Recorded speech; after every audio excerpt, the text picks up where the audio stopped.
Hello， 大家好 ，fans 們，大家屋主業主們，你哋好啊！咁我李小姐今日代表 Star 新嘅設計公司介紹下我哋公司先。咁我哋公司位於係荔枝角地鐵站嘅 B1 出口，即行大概2分至3分鐘就到嘅。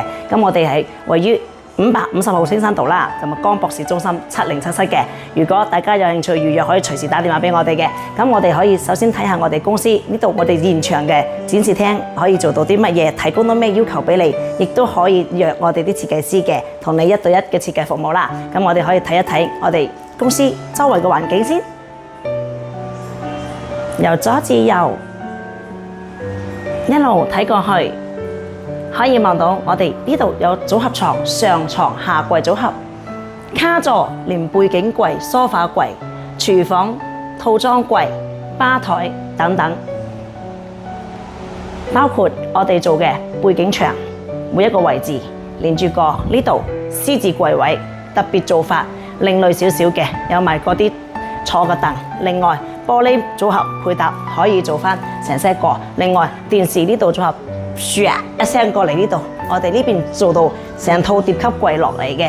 咁另外呢啲位置，廁所浴室櫃、鏡櫃等等。咁啊後邊我哋啲展示瓷磚嘅位置嘅櫃嚟㗎啦。咁啊可以睇翻我哋另外呢邊啦，呢邊係可以做酒櫃、裝飾櫃，亦都可以適用於無論鋪頭、公司、住宅，亦都可以做呢套櫃嘅做法。咁當然亦都有簡單少少嘅，我哋一個小型嘅接待客廳啦。咁呢度係做咗啲咩呢？可以望下，我哋呢度有3個背景牆係唔一樣嘅。咁你可以選擇有比較要求性高啲嘅，可以選擇我哋做嗰啲背景牆身去做嘅。咁另外亦可以轉翻出嚟，我哋呢邊睇翻我哋居屋398尺或者498尺等等嘅單位戶型嘅。然之後翻嚟呢度可以睇翻我哋衣櫃嘅組合，玻璃門一套直到頂嘅。然後再隔離嗰套2型組合衣櫃特別做法，再轉過去就係床頭有靠山嘅做法，背景燈帶樣樣齊㗎啦。有冇興趣過嚟我哋公司睇下呢？咁我哋公司嗱，睇翻呢度呢一 set 就床尾櫃，亦都可以將佢打造成一套衣櫃、裝飾櫃，亦都可以利用呢個空間可以做一個完美啲或者溫馨啲嘅小臥居嘅。咁我哋呢度係一個組合嘅房間啦。咁另外可以過返嚟我哋呢邊睇返，我哋有個上床下櫃嘅組合嘅。咁呢套就適用於小朋友嘅做法嘅屋仔造型，上床下書台下衣櫃樓梯級櫃成些個。咁然後呢度亦都好多人鍾意嘅係梳化背景櫃，卡座連梳化一套過嘅。咁呢啲梳化背景同埋呢個你亦都可以利用喺你嘅廳嘅位置做一 set 呢個櫃。空間利用到極致，亦都舒舒服服，唔使買梳化，亦都有埋儲物糧。咁我哋呢度亦都可以為你哋私人樓嘅空間打造。我哋鍾意飲酒、食飯、卡座同埋啲吧台，可以一型咁樣做到一套嘅。咁呢度唯一個組合。咁另外我哋廚房呢套廚房咧係比較萬用㗎啦，無論公屋、居屋、私樓都好。嗱，我哋真係呢度煮嘢食㗎嚇。如果大家有興趣，可以上嚟飲酒㗎。咁呢度廚房咧，我哋做咗 L 型嘅位置咧，成套轉咗過去嘅。咁你有興趣可以揾我哋。咁仲有一個問題就係，我哋好多朋友都唔知道居屋嘅尺寸同埋公屋嘅尺寸。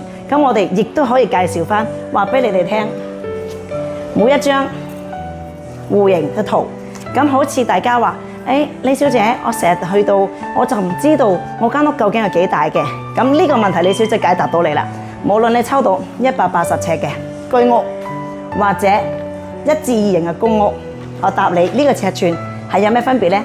公屋係計算你嘅實用面積嘅，咁如果你居屋就要計牆身面積啦。咁其實你哋嘅尺寸，我哋公司每一位同事設計師了如指掌嘅，尺寸掌握到99%喺度嘅。咁你唔需要擔心尺寸有邊啲誤差。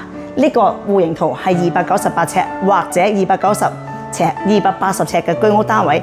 當中點解尺數有偏差？我亦都可以話俾你聽喺邊度啦。咁呢個戶型呢，佢亦都有個露台嘅，呢種就有露台嗰隻嚟㗎啦。咁露台呢個尺寸呢，佢係計315尺左右啦。咁啊左右之分嘅方向㗎啦。咁就呢個就係計緊你410尺有露台嘅單位，亦都可以計算公屋係3至4人單位嘅尺寸嚟嘅。咁啊左右分別鏡向嘅啫。咁呢個就完全係你哋正常就冇買到露台，亦都冇抽到露台嗰個單位尺寸嘅。佢嘅面積大概係398尺，但係你想知道尺寸清楚啲嘅，你亦都可以上嚟我哋公司，我哋唔需要度尺，亦都唔需要上去你單位，我哋完全掌握晒你嘅尺寸喺度嘅。咁如果你今年或者就嚟收樓，各大屋苑嘅朋友可以隨時揾我哋啦。嗱，你見我手上每一張圖紙，全部都有你嘅戶型喺度嘅。我哋公司已經有大概幾十種戶型掌握晒喺度，有興趣可以隨時上嚟我哋公司或者預約上嚟。咁我哋同事會安排你個戶型幾座幾室，我哋就會抽出你當中間屋嘅尺寸嘅戶型圖俾你啦。咁如果大家可以有時間上嚟打俾我哋啦，拜拜。